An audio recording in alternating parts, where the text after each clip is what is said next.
Ayon sa mga insiders ng Magnolia, lahat ng players dyan pwedeng i-trade, maliban na lamang dito kay Ian Sanggalang at kay Mark Baroka. So sa tingin ko, kapag ganyan ang sitwasyon, mukhang ang Magnolia, pwede silang pumasok sa isang usapan kasama itong NLEX Road Warriors at ang Terra Firma Jeep. Ang nakikita ko na pwedeng mangyari dito, makuha na ng Magnolia Chicken Templados itong si Stephen Holt mula dito sa Terra Firma. Ang Terra Firma Jeep naman makukuha nila itong si Kevin Alas, itong si Robbie Herndon at yung first round draft pick ng NLEX Road Warriors. At ang NLEX naman makukuha nila itong si Gio Halalon. Alam natin lahat na itong Magnolia Chicken Templados gusto nila na makakuha ng isang dekalidad na player para ma-elevate yung kanilang lineup. At sa tingin ko, yung pagkuha dito kay Stephen Holt ang magiging susi dyan. Dahil nakita na natin ang performance ni Holt kontra dito sa powerhouse na San Miguel Beer doon sa quarterfinals na laban nila. Kaya sa tingin ko, babagay ito dito kay Coach Chito Victorero. Lalo na at hindi na bata si Holt. Actually, advantage yan para sa kanya.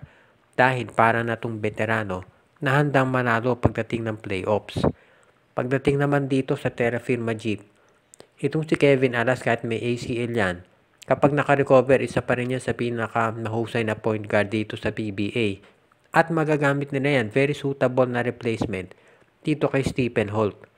Plus kung makukuha nila si Robbie Herndon, meron na rin silang pampalit dito sa nawalang si Javi Gomez de Riaño at makukuha pa nila yung first round draft pick itong NLEX Road Warriors.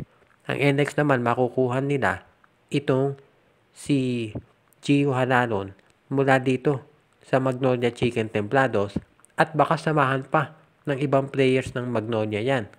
Baka for example, pwede nilang ibigay itong si Jackson Corpus o di kaya itong si Rom De La Rosa. So ibig sabihin, hindi rin madudugi itong NLEX Road Warriors kahit meron mawawala sa kanila.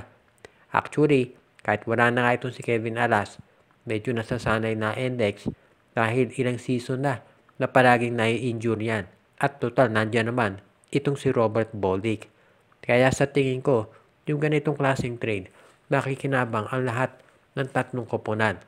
Sa panig ng Magnolia, importante dito, makuha nila itong si Stephen Holt para masiguro na next season, in case nga na maging off ulit yung scoring ni Paul D, meron na silang Stephen Holt na pwedeng puntahan para naman hindi nagbabag down yung opensa nila.